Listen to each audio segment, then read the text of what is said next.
Equity is your most precious commodity. Give too much away too early and you'll come to regret it later.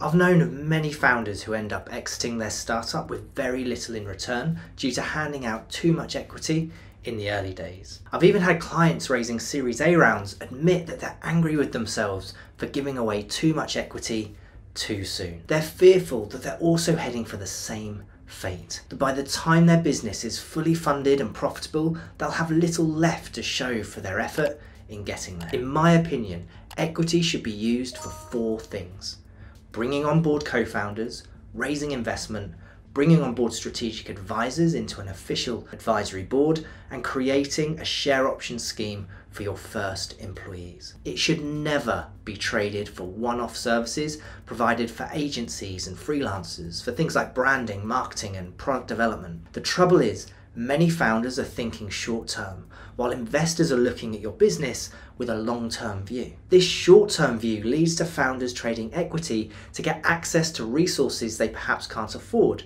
with little thought on how this will play out in the future.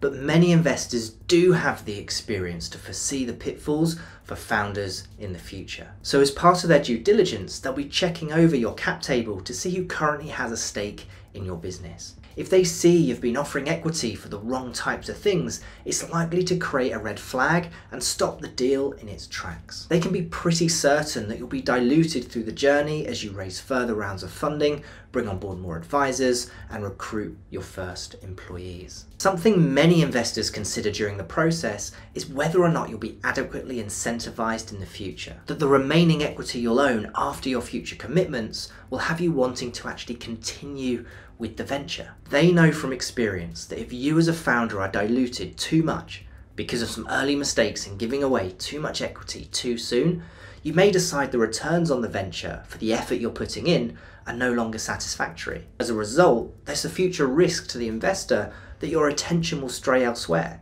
perhaps to a new venture that you could build without making the same mistakes. So next time you think about offering sweat equity in return for products or services, think again. Consider the long term. Every percent you give away today is one less percent you'll have to leverage in the future, either for millions in funding or contributing to your own personal returns at exit. So whatever you do, don't run the risk of disincentivizing yourself later in the journey and regretting your decision to trade too much equity too soon.